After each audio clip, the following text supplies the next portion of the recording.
Welcome to the mysterious world of Magic Island, a place where anything can happen. Lost to time, hidden by strange forces, and filled with secrets that stretch beyond the imagination. Our heroes have set sail into the unknown, where adventure, danger, and discovery await them at every turn. Each episode brings them closer to unlocking the island's mysteries, but with new challenges. Who knows what they will uncover next? Now sit back and close your eyes. Let the theater of the mind take you on a journey to Magic Island.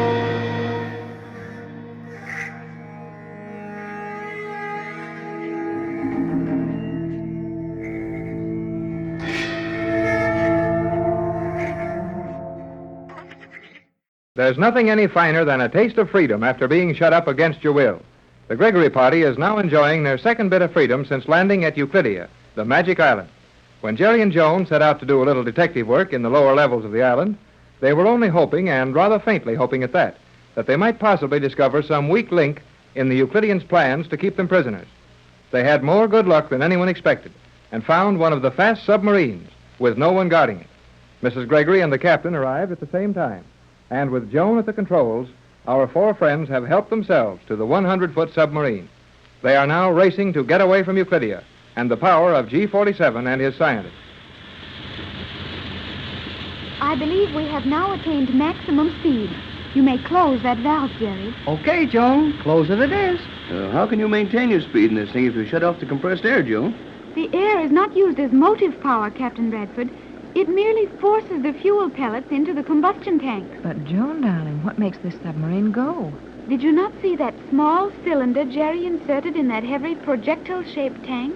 See here, Mrs. Gregory, one of these little things. I see them, Jerry, but they're hardly larger than a golf ball. They are quite large enough to propel this submersible ship for a distance of 25 miles at maximum speed. But, Joan, 25 miles on one of these little capsules? Approximately, Captain. Oh, sure. There's enough of these little things here to take us to Los Angeles. To Los Angeles? Precisely, Mother. The first requirement when a submarine commander lands her boat at Euclidia is to refuel, and the minimum charge is for 5,000 miles. 5,000 miles? And we're only about 4,000 from home. Then you mean... Oh, I can't even seem to say it. You mean we're actually away from that island with enough fuel to take us safely back to California? I have stated the simple truth. Well, it may be the truth, Joan, but it isn't so simple. How's our speed now? We are making only 44 knots. There is some slight defect in the gas combustion apparatus. Only 44 knots. Yeah. Too bad we've got to crawl along at 44 miles an hour on the water. I'll bet the Navy would feel bad if their ships wouldn't do any better than this. There is no Navy in the world with a submarine that will make any such speed, or even half of it, Jerry. Oh, Jerry was only kidding you, Joan. 44 knots. 44 nautical miles an hour.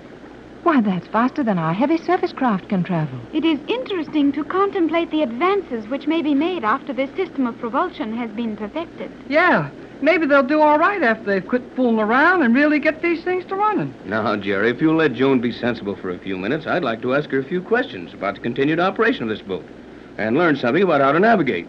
This is my first submarine experience. Okay, Tex. I'll keep still. What is it you wish to know, Captain? Well, you started this thing and you're keeping it running. So if you know how to do that, I'll leave it in your hands. But I'd like to be of some help to you. Thought it might be with the navigation.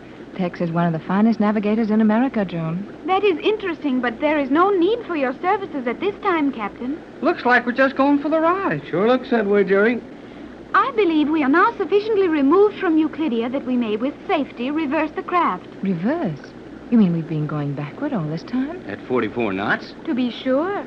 I explained that when we left the island. Don't you remember Joan saying that she didn't dare turn the sub around for fear it would make such a fuss in the water that the Euclideans might get wise? Yes, I remember. But in the excitement of getting away, I'd forgotten it. And we've been running full speed astern for the last 10 minutes? Precisely. I don't see why we can't feel that, Joan. I can't ride backwards on the train without feeling it. On the train, you know you are riding backward, do you not? Well, sure. But why? I will give you the same sensation here if you desire it. You'll give us a sensation? How can you do anything about that, Joan? We've been steadily running backward, and I hadn't noticed it. I will open the visibility slides in the sides of the submarine.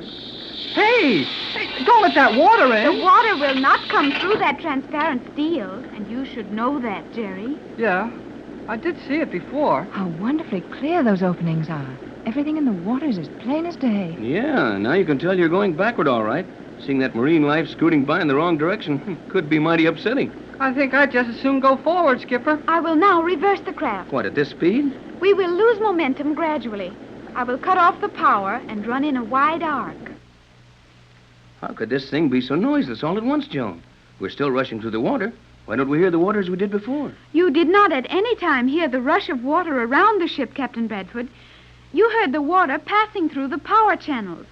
That steel is not noiseless, as it is much more simple to check your power if you can hear it. But the rest of this boat is made of noiseless steel. Yes, Mother. Boy, you sure see things when you go riding with these Euclideans. I am no longer a Euclidean, Jerry. Good for you, Joan. Then you'd better remember that when we start to tell you how dumb they are in my world. Joan will soon be of our world, Jerry. That will make me very happy, Mother. In less than 80 hours, we will arrive in Los Angeles. Golly whiskers. I can't think of anything better than that to say, Jerry. It's almost too much for me.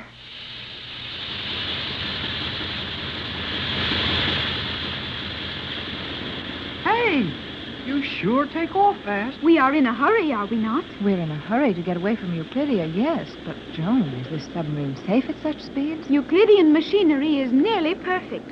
Speed has no effect on this craft. Well, it sure has some effect on me. Are we doing full speed already? The maximum will be attained in a few more seconds, Captain. One thing nice about these things, they sure make up their minds plenty fast. Joan, I don't mean to worry you with a lot of childish questions, but I'm interested in navigation. Now, how do you know where we're going? Just what I'd like to know. These steel slides on the side of the ship are fine, but I can't see where they'd be any help in navigating. Show 'em the gadgets, Joan. Gadget? Sure, the dingus. Thingamajig you navigate with. There is nothing like that here, but I will show you how the instruments operate. Oh, that'll do just as well. Well, I don't see any instruments, at least not enough to run a submarine with. Well, we seem to be running all right, though. Operation of this submarine is very simple. I will pull down the chart of our present course. Our present course? Do you mean you've had this run charted in advance? Of course not, Mother. That would be quite impossible, as we had no advanced knowledge of the cruise. Had you there, Pat. Never mind, Mrs. Gregory. I feel just like you do about it. There's a nice straight line with Los Angeles marked on the north end of it. But how did it get there? We haven't had any time to draw any pictures since we started. This is one of our 16 basic or permanent charts, showing a true course from Euclidia to the 16 principal ports of the world. And our course is a perfectly straight line? Insofar as navigation is concerned, yes. Although we will naturally deflect to avoid striking any undersea mountains. Hey, I hope we do. Yes, but what are you steering this thing with? It is not necessary to steer, as you term it. I have merely set this lever at the point marked Los Angeles, and in good time we will arrive at that destination. But it's impossible to sail a straight course for that distance. We must surely run dangerously near islands and sunken reefs. We will pass around them safely. The impulse deflectors will attend to that. We'll go around these things like that, automatically? To be sure. Joan, you're sailing a submarine at over 40 miles an hour without being able to see where you're going? I am constantly watching the seaway on our course, and all is clear for several miles in advance of this ship. Where are you seeing all that? In this reflector suspended before me. You may look over my shoulder if you wish. Go ahead, Pat. Take a look. Oh, I'd like to. Tex, you can see through the water almost as clearly as you could see on the surface. Golly whiskers. You sure can. Say, that's remarkable, Joan. How do they do it? We utilize an electric ray of atomic principle. This ray is projected directly in advance of the submarine. Mineral salts are dissolved along the course of the beam from the ray, and the dissolving salts form a path of remarkable clarity through the water. Well, that's nothing short of amazing. And you'd never be bothered by fog. Euclideans are not, as you say, bothered by fog under any conditions. This is only one of the many rays used under various conditions to control visibility. Huh. And everybody thought I was crazy when I said we were going to visit a magic island. There is no magic on Euclidia, Jerry. Yeah, I know. Old G47 is always raving about everything on that island being nothing but scientific fact, which is all okay with me. But just the same, it's the kind of stuff that they call magic in my country. I can understand how Jerry feels. When you see our world, Joan, and when you see how far we are behind Euclidia and all of our machines and inventions, you'll be able to understand why this seems like magic to us. I will try to understand. Do you realize that when this submarine plows into Los Angeles Harbor, that we'll be the most famous people in the world? After this small cruise, Euclidean submarines have circled the globe without rising to the surface. Oh, yeah? How do they carry enough fuel? We have a great deal of space here that is not being utilized. It is possible to carry fuel for 50,000 miles. Well, no matter what you think about this cruise, there's going to be a lot of excitement when we dock. Tex, this boat is armed, isn't it? My guess would be yes. You bet, with a capital Y. They've got enough trick weapons on board this thing to capture more than Los Angeles. Well, isn't that going to present something of a problem when we sail into the harbor? Entering a port with an armed vessel is something that takes a little preparation. Well, I think we can square that, Pat. After all, the government must have an idea as to what we're up against. But what can we do if they won't let us into the harbor? It's not a question of getting into the harbor. We'd be in there before anybody could stop us. What I don't like is the idea that someone will spread the story all over the waterfront. We'll have our hair full of newspaper reporters and newsreel cameras before we can protect our secret. You will not wish it known that a Euclidean submarine has brought you back to the United States? Why, Tex? The Euclidean must have agents in every country. They probably have instruments on the island strong enough to locate this submarine on the surface. They'd pick the news out of a dozen news broadcasts in an hour. I'd like to keep this quiet until I can get to the government agents. Take the proper steps to protect ourselves against the Euclideans, as well as to lay our plans about going back to take over that island. But we'll have to come up somewhere, Tex. And if we don't come up in some harbor, well, we'll never reach land, and I don't see how it can be helped. Can you offer anything, Joan? That is a simple problem. Maybe it is to you, but it looks plenty hard to me to pop up out in the ocean someplace, hide a submarine, and walk into the harbor. Jerry may be sketching it rather broadly, Joan, but that's what we have to think about. I will take care of that. When we reach a position within 5 miles of the harbor, we will submerge to the ocean floor. The submarine will remain there indefinitely, safely anchored, and we will proceed to the harbor with our life rings. Sounds easy, but 5 miles is a long ways to swim. If we could get out of a submarine on the ocean floor and reach the surface alive. Yeah, it's no sense to try to get from a sub to the surface. With the equipment I will show you, it will be easy. Please have no fear of that.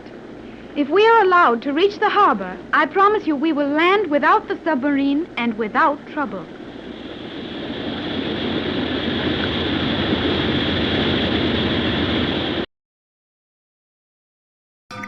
And so, another chapter closes on Magic Island.